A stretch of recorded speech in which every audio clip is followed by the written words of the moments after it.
Now at 6 and streaming on CrossroadsToday.com, the memorial service for the 19 undocumented immigrants killed on May 14, 2003 is this Saturday. A young girl died while in U.S. Customs and Border Protection custody in Harlingen. And in Maryland, the NRA sues the state over its gun laws, sparking the battle over gun legislation. We had some brilliant sunshine today, finally some dry weather through the weekend. I'll have the details coming up. And the athletes of the week are state champions and gold medalists. We hear from them in sports. You're watching 25 News now at 6. Good evening and thank you for joining us. I'm Don Brubaker. And I'm Karina Garcia. 35-year-old Juan Torres of Victoria in custody of Victoria Police. Torres facing 8 charges related to a reported assault last Sunday night at a home in the 1400 block of Melrose Avenue. Authorities say Torres left with their 1-year-old daughter. They were found on the 4300 block of Halsey Street. Officers used a taser on Torres there, and he was taken into custody. The child was safely returned to the mother.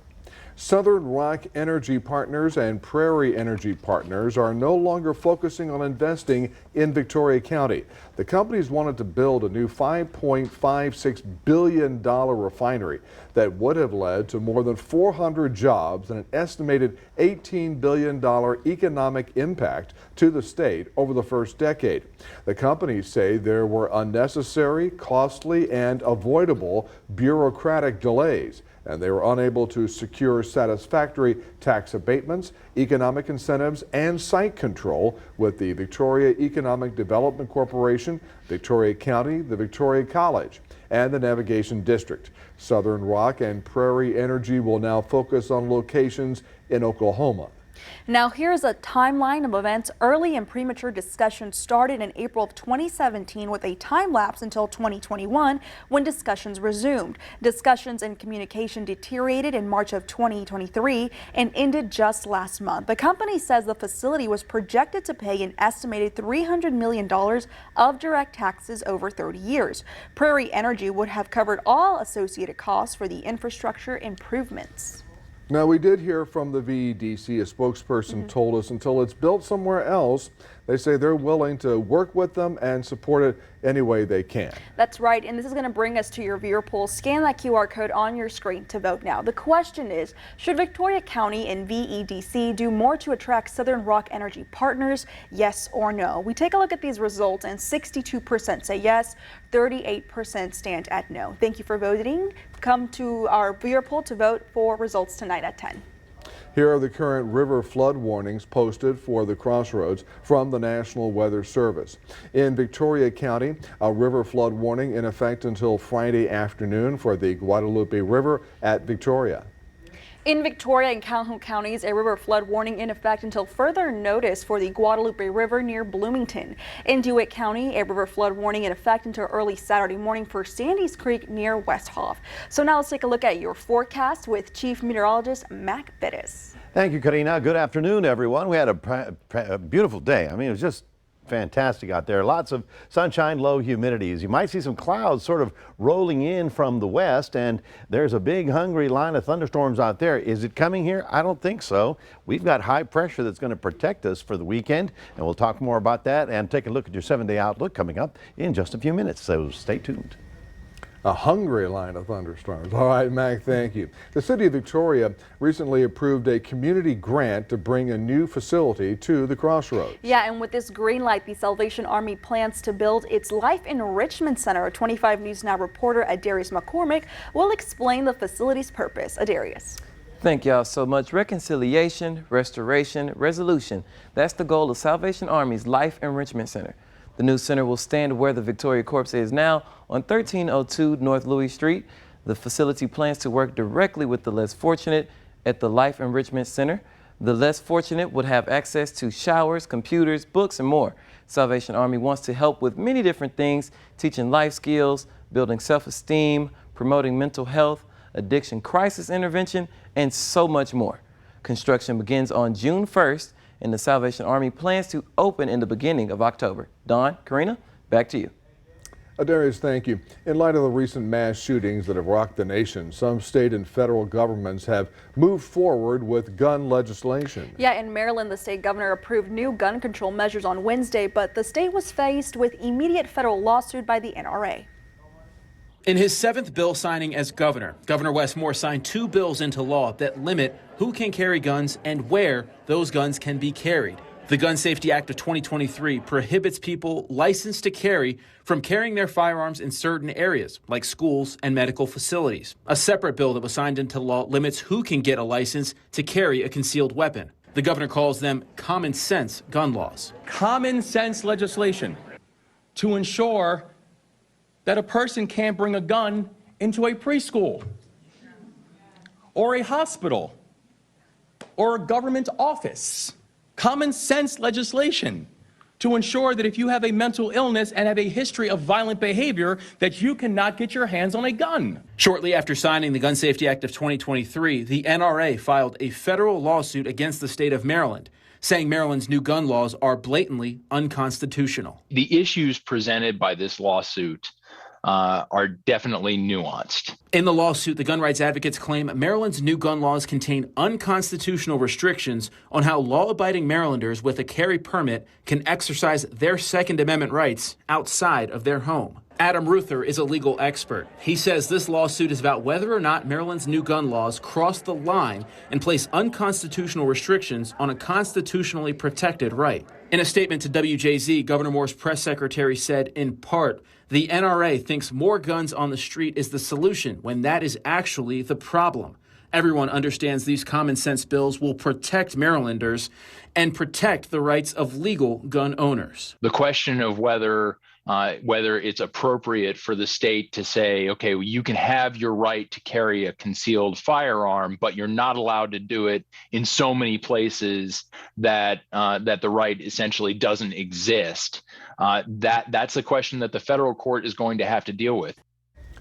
The man accused of killing 5 of his neighbors in San Jacinto County near Houston was in court today. Francisco Oropeza, accused of killing his neighbors on April 29th after they asked him to stop shooting his gun. He reportedly went into his neighbor's home and began shooting, killing 2 women, a mother and her 3rd grade son, and an 18-year-old man. A manhunt took place before he was found and arrested on May 2nd. Oropeza is charged with 5 counts of first-degree murder. His partner was also arrested and charged with hindering apprehension of a felon. This Saturday at noon, there's a memorial service for the 19 undocumented immigrants killed on May 14, 2003. The memorial service will be at Fleming Prairie Road and U.S. Highway 77. That's where the 19 undocumented immigrants died 20 years ago last Sunday. The victims died inside the back of a hot-packed tractor trailer. A total of 70 people were inside the truck, which reached 173 degrees inside. A 5-year-old boy was among the dead. An 8-year-old girl died in U.S. Customs and Border Protection custody in Harlingen Wednesday. Authorities say she experienced a medical emergency. Emergency medical services were called, and the agency says the girl was transported to a local hospital where she was pronounced dead. Immigration officials said in a recent court filing that surging migration and the termination of Title 42 is overwhelming Customs and Border Protection facilities, putting migrants at risk. Governor Greg Abbott today announced the arrival of the first group of migrants bus to Denver from Texas. A bus carrying migrants and asylum seekers from McAllen arrived at New York City's Port Authority Thursday morning. But it's unclear if these were individuals sent by Governor Abbott. New York City officials say their city is at a breaking point with more than 900 people arriving in New York City in just one day. Authorities say 4,200 migrants have arrived in New York since Title 42 expired last Thursday. Governor Abbott said Thursday he will sign Senate Bill 14, which would prohibit trans Texans under the age of 18 from accessing transition-related medical treatments. This includes puberty blockers, hormone therapies, and surgeries. The Senate voted 19-12 to accept the House's version of the bill and send it to Governor Abbott's desk. Groups opposing the legislation said they will try to legally block the legislation from taking effect. The proposed ban takes effect September 1st. 5 children were endangered on Mother's Day when a dispute turned into a car chase on West 1st Street in El Campo. The El Campo Leader News reports no major injuries were reported despite the fact the 2 vehicles collided at least once. Peace Officers Memorial Week was proclaimed by Victoria leaders this Thursday morning at De Leon Plaza. Deputies and officers as well as community members gathered for the memorial. The names of fallen officers were read from the gazebo. Peace Officers Memorial Week serves as a way to honor those who have given their lives in the line of duty. This week is also National Police Week, and next week is National EMS Week. Stay with us. Coming up on 25 News now at 6. The abortion battle continues as states argue the North Carolina abortion bill. Also ahead, investigators have discovered the reason behind that dairy farm explosion that killed over 18,000 cattle.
A new poll shows gun violence has surpassed the opioid crisis as the #1 public health concern among Americans surveyed. The latest American Health Index was published Thursday. 26% of those surveyed said access to guns is the current greatest threat to U.S. public health. Back in February, that number was 17%. Meanwhile, concern about opioids and fentanyl dropped from 26% in February to 25% in May. Both of those threats are ahead of obesity and cancer as the top public health concern among Americans. We turn now to the battle over abortion rights taking place across the country following the Supreme Court's overturning of Roe v. Wade. Several more states moving to severely restrict abortion access. But today in Montana, a district court blocked the state's new abortion ban that was just signed into law Tuesday.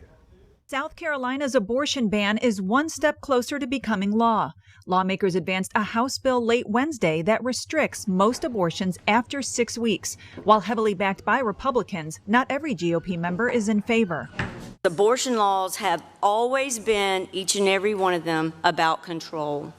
It's always about control. Senator Sandy Senn says she and a bipartisan group of female lawmakers, calling themselves sister senators, will be ready to fight when that House bill comes back to their chamber. All of the 5 women will be fighting against this bill. The big nail biter is going to be whether the 3 men who stood with us last time, whether they will stick with us. In North Carolina, the governor speaking out after state Republicans overrode his veto on their 12-week ban Tuesday. People are angry. Women feel like that they have been slapped in the face. Virginia may soon be the only southern state without heavily restricted abortion access.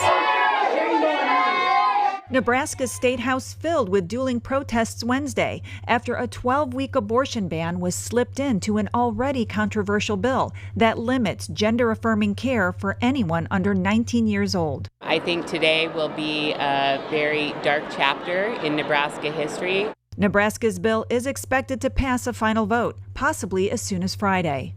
I'm Laura Aguirre reporting. Last month's explosion at a dairy farm in the Texas Panhandle that hurt 1 person and killed an estimated 18,000 cows now found to be an accident. State investigators determined that the April 10th fire at South Fork Dairy Farm in Dimmitt near Amarillo was caused by an engine fire in the barn's manure vacuum truck. The Animal Welfare Institute says the incident is the deadliest barn fire involving cattle recorded since they began tracking barn fires in 2013. A new study found more than half of the world's largest lakes and reservoirs have lost significant amounts of water over the last 3 decades. The report says the blame is largely because of climate change and excessive water use. They found 53% of the lakes and reservoirs had lost significant amounts of water, with a net decline of about 22 billion metric tons a year. Lakes hold nearly 90% of their liquid surface fresh water and are essential sources of drinking water, irrigation, and power. For more on today's news stories, come to crossroadstoday.com. Read about how Texas is preparing for the upcoming hurricane season. That's going to be under news. And now here's Mac. Thank you very much. We had a nice sunny day. You know, we were appreciative of the rain, but now we're appreciative to have a good 7 days of dry weather. Will we get that? Well, that's a big question, and we'll be answering it coming up in a moment.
Well, good afternoon, everyone. We're at 87 degrees right about now. Hope you didn't mind the temperature.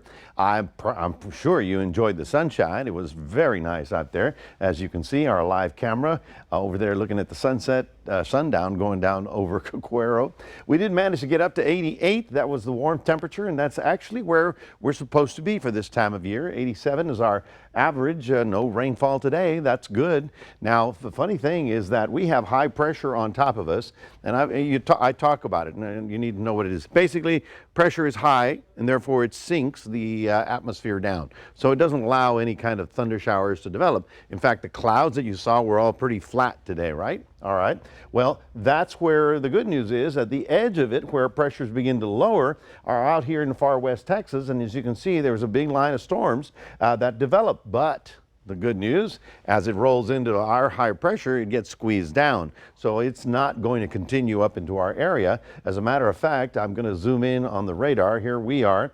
And you can see how the thunder shower activity really blossomed over the mountains and then just got to the border, and everything sort of begins to collapse right there because it's running into a non-favorable environment or a stable environment. There is one little thunderstorm right about there, basically going over the Eagle Pass area, the Eagle Pass area. All right, so for us, for the next couple of days, we've got some fairly nice looking weather. As I mentioned yesterday, these areas that are in gray are air pollution advisories, and we pollute the air every day as we drive around, but the wind in the Gulf Coast of Texas gets to blow all that away. So we're very blessed by having that wind. If we didn't have the wind, we'd be like this all the time. And so right now, because we're under that bubble of high pressure, we've got stable atmospheres and the air is not blowing anything around. Now we still have a flood warning for the Guadalupe River all the way down. And this, of course, is the Brazos River out there toward the Wharton area. But here is the Guadalupe River at Victoria. So basically Riverside Park, and you can see right about there. We've already started the downward trend. Here's where we are today. That's your Thursday. Here's your Friday right about there. And by the time we get to the weekend, things will be looking much better. I'm sure they're going to be opening up the park little by little, making sure that there's no debris after the floodwaters move through. So over the next couple of days, well, let's see, Saturday is spectacular. It's perfect timing because the Warriors are going to be in town and we want them to have a great day and a great weekend. Saturday couldn't be nicer, okay? Now, as we look upstream, we see what's coming in our direction, and we see that front. Well, the high pressure bubble is good, but it is going to be dropping down into the Gulf of Mexico sometime on Saturday and Sunday, allowing this frontal system to get closer to our area now. This one, as you can see, it rolls into us, but then falls apart. I'm going to say that the frontal system will actually pass through here, and because of our dryness, it really won't have much to work with. Let me see on Future Tracker, we go through Friday, and then on Saturday, you see the front roll in.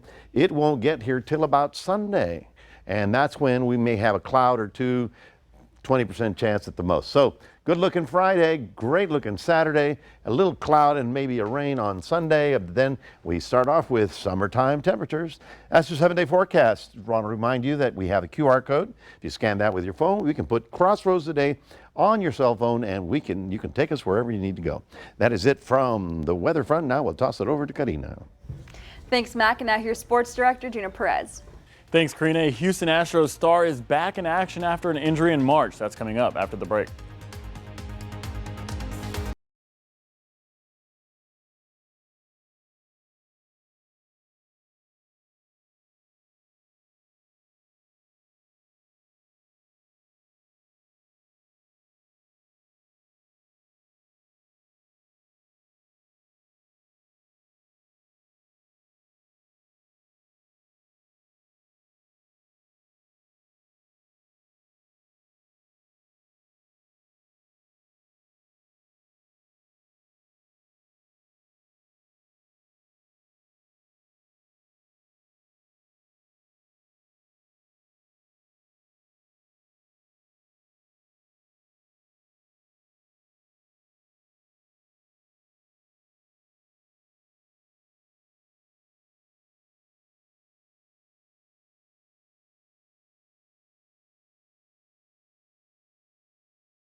At Crossroads, the Athletes of the Week helped contribute to a winning team state title and multiple gold medals. The Refugio Bobcats were led by junior track star Ernest Campbell, who has dominated the 100-meter dash the past 3 years, winning gold in each season, including his freshman year. Last week, he clocked a 10.22 second 100-meter dash time, which would have won the state meet from Class 1A all the way to Class 6A and broke the 2A record of 10.34 seconds, which lasted for over 40 years. It's pretty exciting. I couldn't do this without my parents, my mom and my dad, and my brothers. They're a big part of it. So, I'm just blessed. I worked hard for it Monday through Sunday. So, I'm just very blessed to be one of the fastest in the 100 meters. Campbell said he wants to run track and play football in college and may cut schools off that try to convince him otherwise. But Campbell was not the only successful one at the Austin meet. Refugio Lady Bobcat Peyton Oliver finally got over the hump and won 2 medals at the state meet as well. She did so by tying her personal best with the 11.99 second time in the 100-meter dash, and then due to the rolling schedule, had to run back-to-back races in the 4x200 meter relay and won that one too. The Houston Christian University commit said her mom is her #1 supporter and she could not do it without her. It's honestly, one, relieving, and two, it's great. I'm always going to have that memory that I went out with a bang, and, being with, so many young girls, it means a lot, despite, so many young girls. We came out here, we practiced every day despite, bad weather, bad handoffs, whatever it may be. We came out on top, and I think that's all that matters. Oliver is looking forward to starting her career in college, while Campbell says the job is not over and wants to win a football state title and three-peat as track champions next year. A heap of gold medals and a sweep of state titles are the reason why Peyton Oliver and Ernest Campbell are the athletes of the week. The Hallettsville-Brahma softball team is against the ropes after falling to Santana Gratuitous last night by a score of 5-4. The Brahmas will play tonight at 6:30 and will need to win tonight and then again Saturday at 3 if they want to keep their back-to-back title hopes alive. Houston Astros fans flocked to Corpus Christi to see two-time World Series champion back in action. Jose Altuve joined the Corpus Christi Hooks minor league team to continue his rehab assignment after he broke his thumb in the World Baseball Classic. The second baseman went 1 for 4 on Wednesday and would finish up his assignment going 1 for 9 in the 2 days he played. In an interview after the game, the former Hook said, "It was nice playing with younger guys and the future of the Astros organization." Really close, I feel like I said, it's just maybe one swing, one more game, and I can go from there, feeling, healthy. Town is not, bothering me at all, so that's probably the most important thing right now, and I'm excited. The fans who saw Altuve 12 years ago were sure to get an autograph from him by arguably the biggest name to go through the Astros organization. The 8-time All-Star is projected to be back in the majors with the Stros this Friday when Houston takes on Oakland at Minute Maid Park. Don, how happy are you to see, Altuve back in Corpus, but then again, back with the Astros? Well, that's very key. I thought that he may miss some more time after he got hit by that 95-mile-an-hour fastball right on his thumb. But he's made a great comeback, really right on time from what they first estimated. So I think Altuve will really spark the Astros. Hope so. Alrighty. There's your answer. Alrighty, yeah. Well, we're back in a moment then. We'll tell you about how a very old Bible sold for at an auction Wednesday.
And finally tonight, the world's oldest and most complete Hebrew Bible sells for millions. The 1,100-year-old Bible sold for $38.1 million Wednesday in New York. It is one of the highest prices ever for a book or document sold at auction.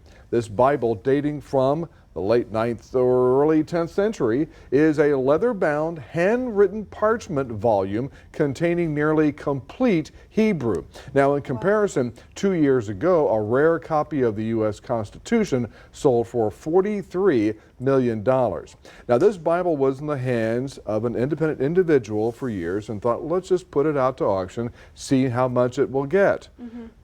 Almost $40 million for a Bible that's, let's see, 10 centuries old? But I can't believe that it was in the possession of a single individual. Oh, sure. And not part of the national treasury.